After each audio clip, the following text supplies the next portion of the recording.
కాలచక్రం వెనక్కి తిరుగుతోంది. ఇది 17వ శతాబ్దపు భారతదేశం. ఒకప్పుడు ధర్మం విరాజిల్లిన ఈ నేల ఇప్పుడు పరాయి పాలనలో రక్తసిక్తమవుతోంది. ఉత్తరాన మొఘలుల అహంకారం, దక్షిణాన సుల్తానుల అరాచకం.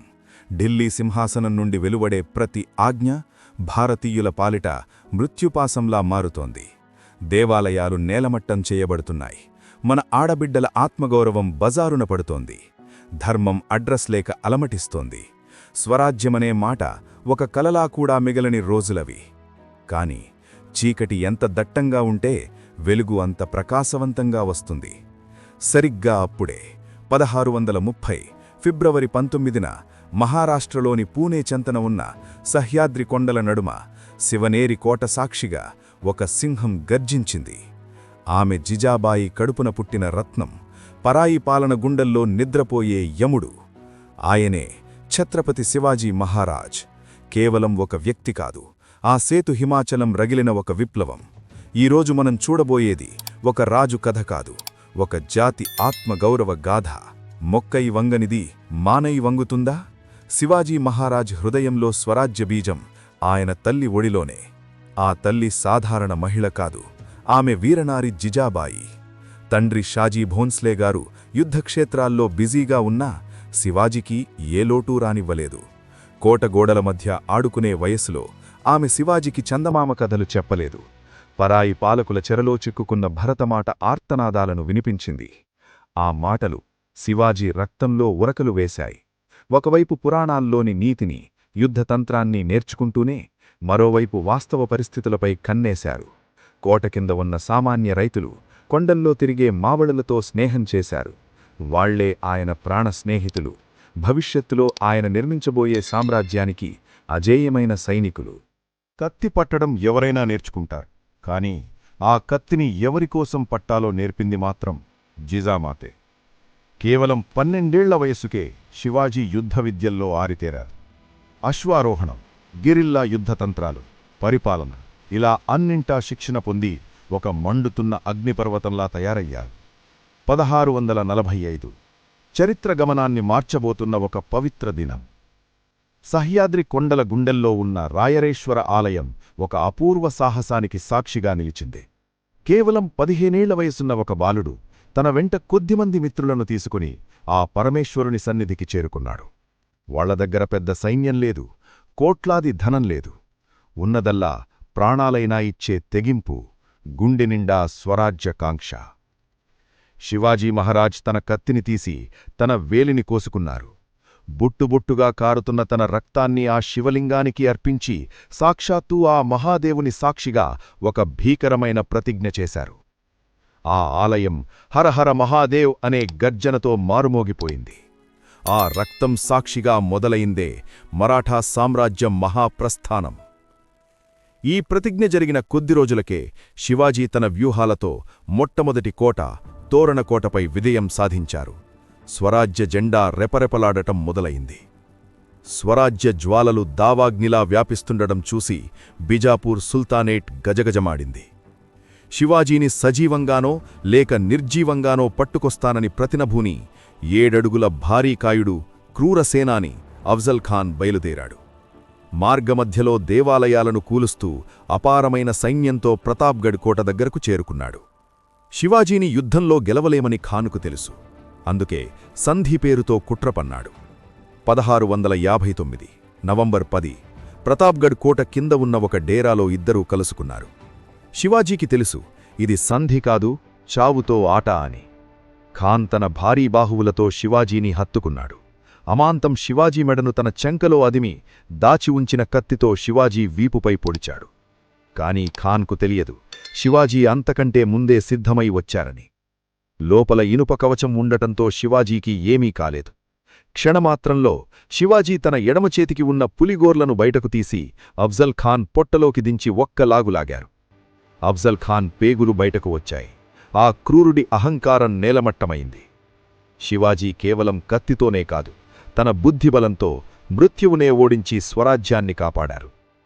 కాలం ఎప్పుడూ ఒకేలా ఉండదు. దక్షిణాన శివాజీ విజయాలను అడ్డుకోవడానికి ఔరంగజేబు తన మేలమామ షైస్తా ఖాన్ను పంపాడు. కాని శివాజీ రాత్రికి రాత్రి లాల్ మహల్ మీద దాడి చేసి ఖాన్ వేళ్లను నరికి అతన్ని తరిమికొట్టాడు. దీంతో ఆగ్రహించిన ఔరంగజేబు శివాజీని సంధి పేరుతో ఆగ్రాకు రప్పించాడు. 1666 మే 12 ఔరంగజేబు తన 50వ పుట్టినరోజు వేడుకలకు శివాజీని ఆహ్వానించాడు. కాని దర్బారులో శివాజీకి తగిన గౌరవం ఇవ్వకుండా సాధారణ సైనికుల వరుసలో నిలబెట్టి అవమానించాడు. దర్బారులోనే ఔరంగజేబును ఎదిరించిన శివాజీని ఆగ్రాలోని జైపూర్ భవనంలో గృహనిర్బంధం చేశారు. చుట్టూ వేలమంది మొఘల్ సైనికులు పహారా కాస్తున్నారు. శివాజీ మరణం ఖాయమని అందరూ అనుకున్నారు.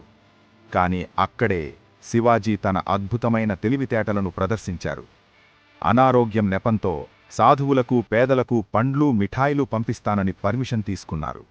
నెలల తరబడి 100 బుట్టలు కోట దాటి వెళుతుంటే సైనికులు తనిఖీ చేయటం మానేశారు. అదే అదునుగా చూసి ఒకరోజు శివాజీ మరియు తన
రగిలించిన స్వరాజ్య జ్వాల మాత్రం ఆరలేదు.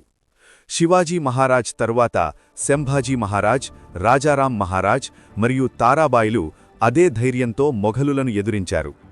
ఆయన నేర్పిన గెరిల్లా యుద్ధతంత్రమే తరువాతి కాలంలో మరాఠా సామ్రాజ్యం అటక్ నుండి కటక్ వరకు విస్తరించడానికి పునాది వేసింది. శివాజీ మహారాజంటే ఒక రాజు మాత్రమే కాదు, స్త్రీల పట్ల గౌరవం, పరమత సహనం, సొంత గడ్డపై ప్రేమ. మనిషి చనిపోవచ్చు, కాని ఆయన ఆశయం అమరం. నేటికి ఏ దేశభక్తుని గుండెల్లోనైనా ధైర్యం తక్కువైతే శివాజీ అనే పీరు వింటే చాలు, రక్తం ఉరకలు వేస్తుంది. జై భవానీ, జై శివాజీ, భారతమాతకు జై.